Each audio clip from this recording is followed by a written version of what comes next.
wasiirka wasaaradda waxbarashada Jamhuuriyadda Soomaaliland oo uu helin qaabka gobolka Saaxil Maxamuud Cali Saleebaan iyo agaasimaha guud ee wasaaraddaasi iyo xubno kale oo ka tirsan bahda waxbarashada ee heer qaran iyo heer gobol iyo maamulka iyo macallimiinta iyo ardayda dugsiga sare ee SOS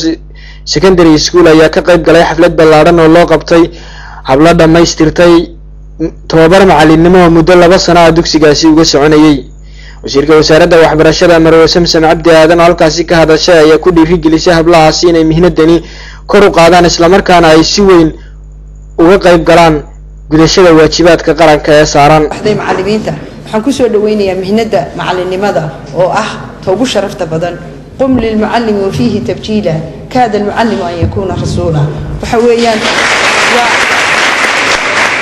macallinku waxa weeyaan waxaan la dhayalsan karin wax ilmo yar lagu aaminayo inuu wax baro iyadoo hooyo ah haddana marka lagu aaminay inay ilmihiina wax barto waxa weeyaan qiimo weyn bay leedahay waxbarashada imika haweenka aad baynu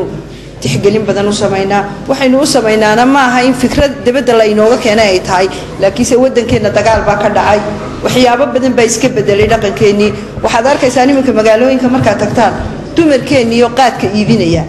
waxaad arkaysaa dumarkii oo intay meel yar fadhiyaan oo xagga hore shaah ku karinayso xaggii dambana raggii magaalada dhan ku qayilayaan dhaqankaas ma aha dhaqan wanaagsan runta markaan idin sheego haddana baahi baa keentay waxaynu doonaynaa inay dumarku wax sidoo kalena agaasimaha guud ee wasaaraddaasi waxbarashada iyo weliba barasaabka gobolka Saaxil Maxamuud Cali Saleebaan ayaa iyaguna ku bogaadiyay tababarkan ay dhameysteen ardaydaasi macallimiinta ahaa ee haatan noqday macallimiinta kuwaas oo ay tilmaameen inay dalku u baahan yahay guud ahaanba hablo macallimiina. maayirka magaalada Sheekh iyo maamulaha dugsiga sare ee SOS ayaa iyaguna hadalay halkaasi ka jeediyeen kusoo dhaweeyay kooxdan dhameysatay tababarka macallinimo waxaana tilmaameen in muddadii ay halkaasi joogeen ay si weyn u qaateen tababaro kala duwan. xubno iyaguna isugu jiray mas'uuliyiin ka socotay hay'adaha taageera waxbarashada sida hay'adda Save the Children Denmark iyo weliba hay'ado kale ayaa iyaguna halkaasi ka soo jeediyay hadallo muhiim ah waxaana tilmaameen in loo baahan yahay in la kaabo ardayda macallimiintan haweenka ah ee haatan dalka u soo baxay iyagoo dhanka kalena macallimiintaasi ku booriyay inay shaqada qaranka ay u hayaan si wanaagsan u gutaan. guud ahaan xafladaasi oo si weyn loo soo agaasimay aanay soo agaasimeen maamulka iyo macallimiinta dugsiga sare ee SOS ayaa waxay ku dhamaatay jawi degan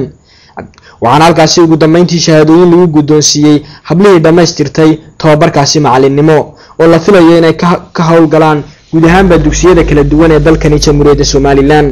Abdikariim Saciid Saalax, Home Cable TV, Berbera.